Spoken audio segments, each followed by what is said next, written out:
անցած տարի ներկայացան Հայաստանում էլ փողոց չմնաց, որ չքայլեն, գառ չմնաց, որ չգրկեն, չգիտեմ ինչ ասեմ, կին չմնաց, որ չգրկեն ճանապարհին, տղամարդ չմնաց, որ չգրկեն ճանապարհին, ողջագուրվեն, աչը տան, հա, ինչ հնարավոր բան կար անցած տարի արեցին եւ ինչից ենք վախենում, էլի։ Իրանց ինչից են վախենում մարդիկ օրինակ։ Ինչ պետք է անեն, ինչ կարող են անել, որ միջև հիմա չեն արել, հրաժարական պետք է պահանջեն, արդեն պահանջել են մի քանի անգամ։ Պետք է փողոցային շարժում սկսեն, սկսել են, արել են, իրանք էլ են հասկացել, որ չի լինում։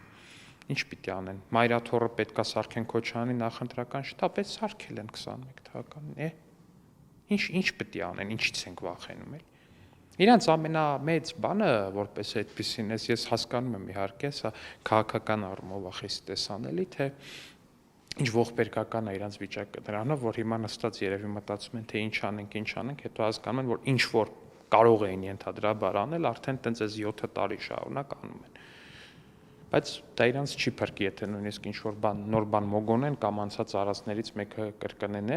դա իրանց չի փրկի, որովհետև մեկ այդ հարցին պետքա պատասխանեն։ Արդյոք